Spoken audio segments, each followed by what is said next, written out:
Ребята, всем привет! Сегодня будет видео посвящено музею в Кубинке, где я буду гулять среди настоящих машин Победы. И как раз я приурочу это видео к 9 мая. Итак, поехали! А многие из показанных образцов техники можно сделать в масштабе, например, как я это делаю у себя на канале.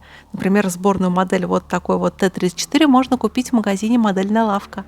По этому промокоду при первом заказе будет скидка в 200 рублей, а для дальнейших заказов используйте промокод Даша, и у вас будет скидка в 10%. Ну а мы начнем экскурсию. Смотрите, сзади меня находится Малышев Т-17.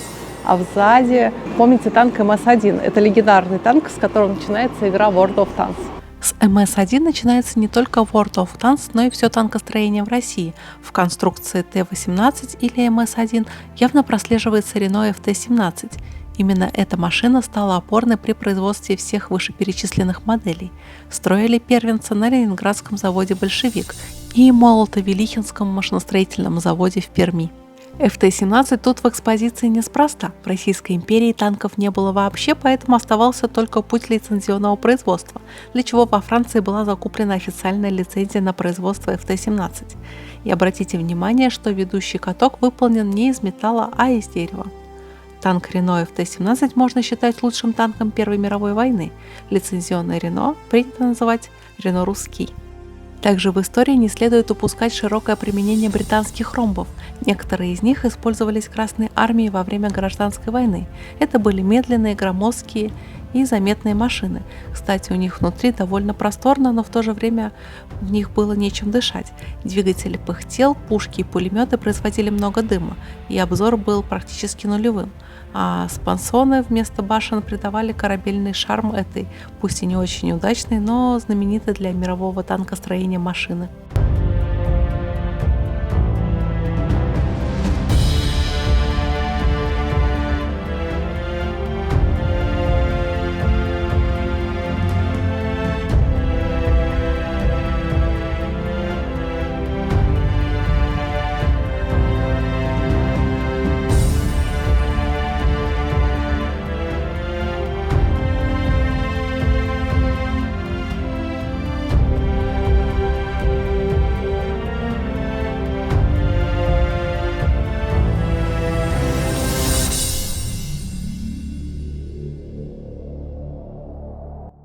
Давайте теперь взглянем на Т-37. Это малый плавающий танк. Танк имел герметичный корпус из скатанных броневых листов.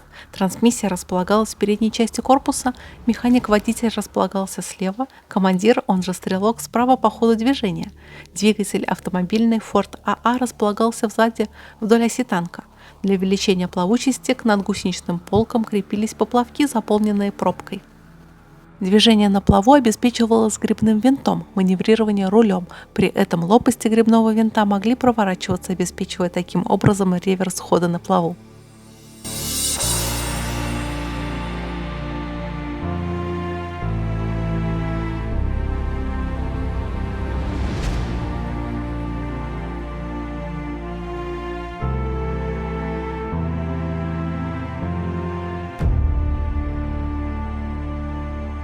А это малыш танк Т-38. Это такой маленький плавающий танк. Сейчас покажу поближе. 38-е дебютировали в польской компании. Новые машины было решено свести в крупные по тем временам структуры, батальоны. Массированное применение, а также слабость из последних сил сопротивляющегося противника стало причиной того, что потери эти танки не понесли вообще.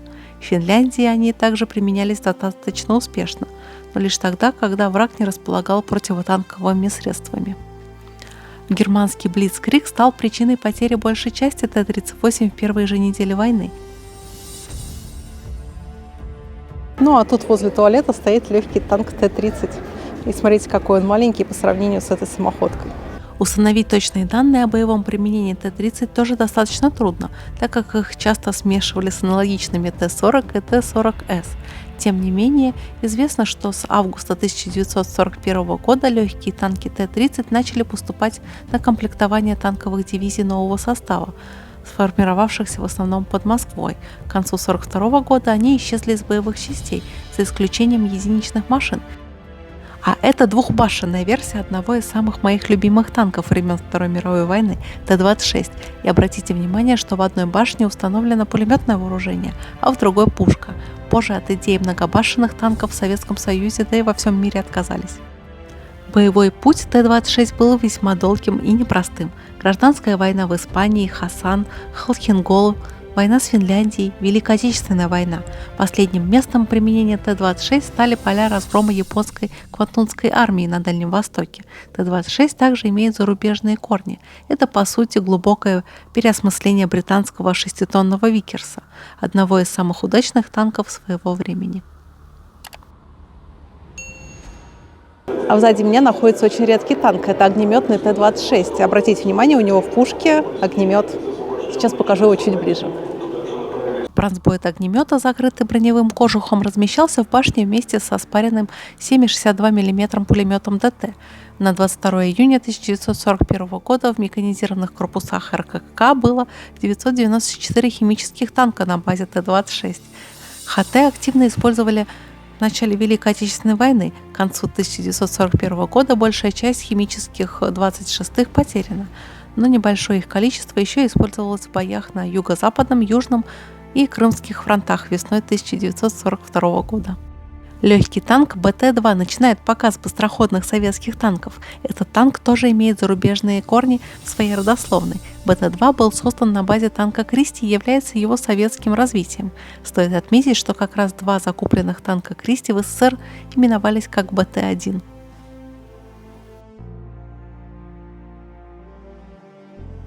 А это легкий БТ-5. Я думаю, он многим знаком по игре World of Tanks, потому что я на нем тоже ездила. А это, видите, открытая кабина.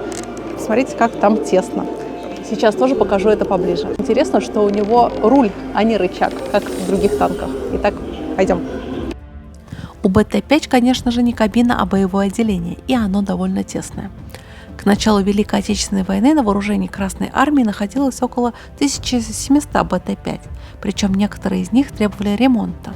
Они участвовали в сражениях на Юго-Западном фронте, а также в ряде других операций. В 1945 году БТ-5 участвовали в сражениях с Японией, а в августе того же года их быстроходность использовали в степях Монголии. После Великой Отечественной войны в учебных заведениях осталось 23 танка. БТ-5 стал одним из немногих танков межвоенного периода, которые активно эксплуатировались в ходе Великой Отечественной войны. Несмотря на множество недостатков благодаря своей маневренности и скорости, они часто оказывались очень полезны в бою, иногда изменяли ход сражения в лучшую сторону. А это не самый известный легкий танк Т-50. Он был разработан в 1940 году и многими аналитиками был признан лучшим легким танком того времени.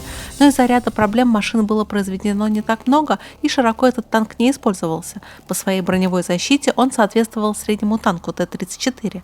Его корпус сваривался из катанных броневых листов толщиной 45 мм, днище и крыша толщиной 20 мм.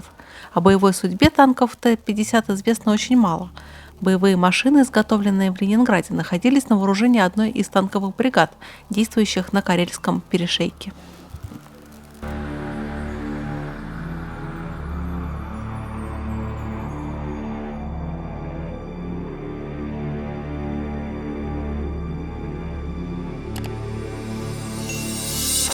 Сзади меня находится ранний танк Т-34. Он в исходном виде, потому что его в 2016 году сотрудники музея нашли в реке Дон.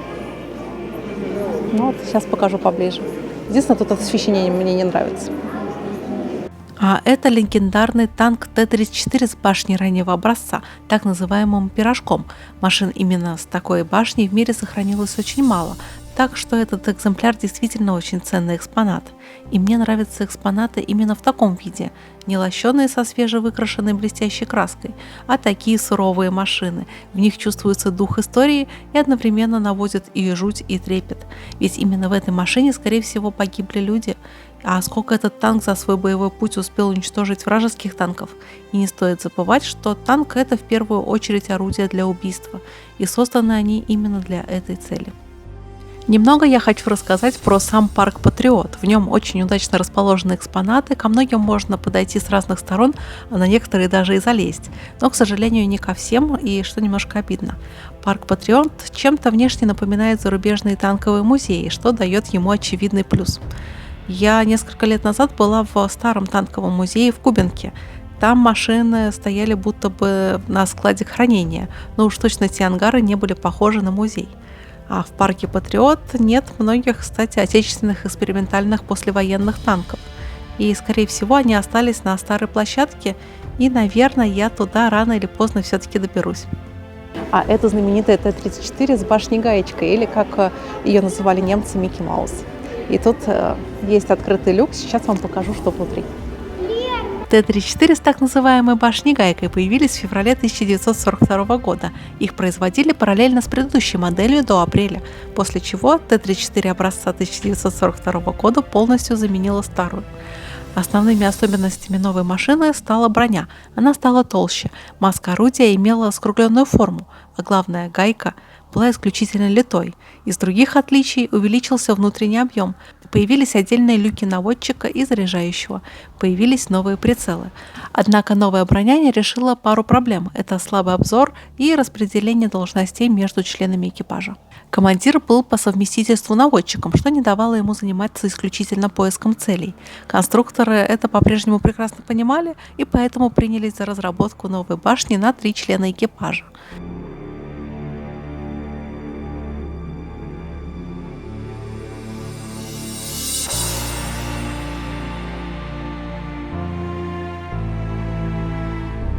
А сзади меня находится танк Т-34-85. Это поздний образец, он участвовал в войне с Японией. Сейчас покажу его поближе. Т-34-85 отличался не только более мощной пушкой, но и усиленным бронированием, а также дополнительными топливными баками, из-за чего этот танк стал весить 32 тонны, однако и скорость, и маневренность не изменились.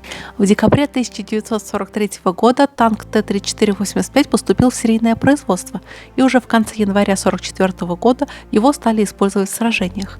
Танк выпускался вплоть до 1958 года, и в том числе и на экспорт. Всего было выпущено более 35 тысяч единиц танка Т-34-85. К сожалению, первые бои танков были не слишком успешными. Экипажам не дали время на переподготовку, да и танков предоставляли очень мало. Ну а это КВ-1. И, кстати, заметили, насколько он большой и монументальный? Это КВ-85. Данный танк был разработан в мае-июле 1943 года КБ опытного завода номер 100. Основной причиной начала работ над боевой машиной стало появление у противника нового тяжелого танка «Тигр».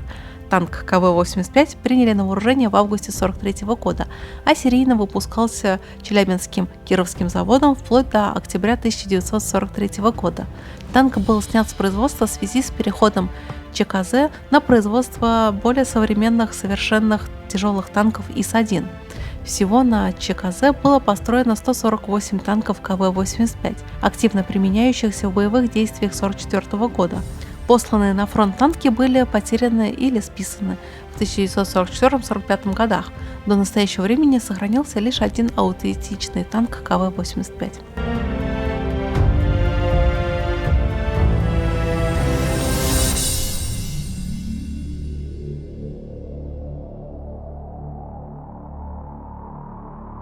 У меня находится легендарный многобашенный танк Т-35. Т-35 – тяжелый танк 30-х годов, выпускающийся в СССР, является единственным в мире пятибашенным танком серийного производства. В период с 1933 по 1939 годы было произведено 61 машина. Был самым мощным танком Красной армии 30-х годов. До 1941 года не участвовал в боях, однако использовался во время военных парадов. Являлся зримым воплощением военной мощи Советского Союза. Т-35 участвовал в начальных этапах Великой Отечественной войны. А сзади меня легендарный танк ИС-3. Он, конечно, не успел повоевать, но зато он очень сильно напугал американцев на Параде Победы. Смотрите, какая махина. ИС-3– советский тяжелый танк разработки периода Великой Отечественной войны, запущенный в серийное производство в последние ее дни и не успевший принять участие в боях. Поэтому эту машину чаще считают одним из первых послевоенных советских танков. Аббревиатура ИС означает Иосиф Сталин, официальное название серии советских тяжелых танков выпуска 1943 по 1953 годы. Индекс 3 соответствует третьему серийному номеру модели танка этого семейства. Из-за характерной формы верхней лобовой части корпуса получил название «Щука». К сожалению, в парке «Патриот» нет другого более знаменитого Иосифа Сталина танк ИС-2.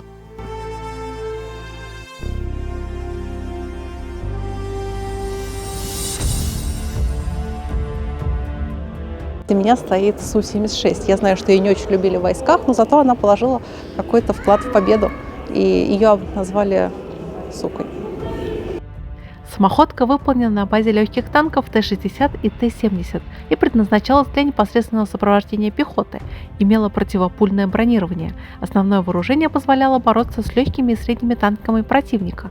Самый легкий и самый массовый тип САУ из выпускавшихся в Советском Союзе в годы Великой Отечественной войны. Это Су-100, и она на базе Т-34. Очень интересная техника, сейчас покажу ее поближе. Су-100– советская противотанковая самоходная артиллерийская установка периода Второй мировой войны, класса истребитель танков средняя по массе. Была создана на базе среднего танка Т-34-85 конструкторским бюро Уралмашзавода в начале 1944 года как дальнейшее развитие САУ Су-85. Ввиду недостаточных возможностей последней бороться с немецкими тяжелыми танками. Серийный выпуск Су-100 был начат на Уралмашзаводе в августе 1944 года и продолжался до начала 1948 года. Кроме того, с 1953 по 1956 год ее производство под обозначением СД-100 по советской лицензии осуществлялось в Чехословакии. Всего там было собрано 770 установок. Всего же в СССР и Чехословакии было выпущено 4011 САУ этого типа.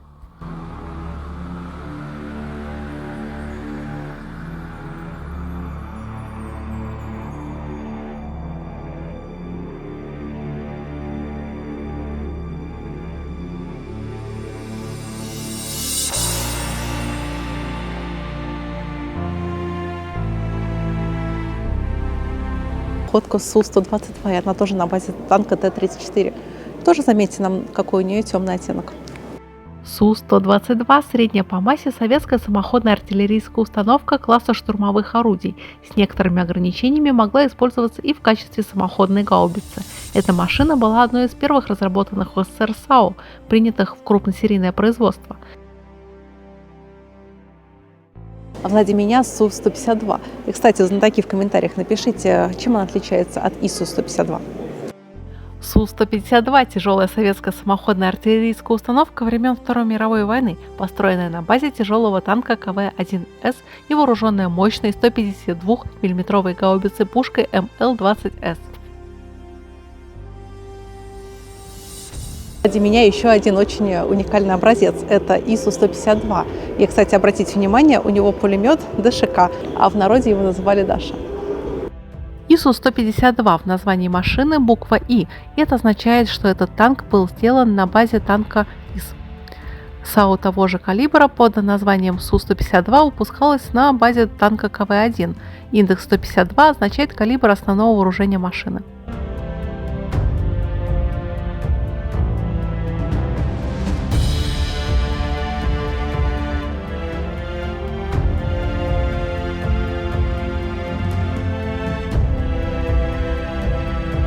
Вот такая у меня получилась экскурсия. Если вам понравился такой формат моих видео, то обязательно дайте мне знать об этом в комментариях.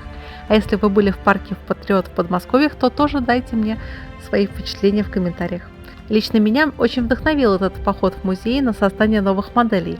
Надеюсь, вам тоже было интересно. Увидимся на следующей неделе. До новых встреч. Пока-пока.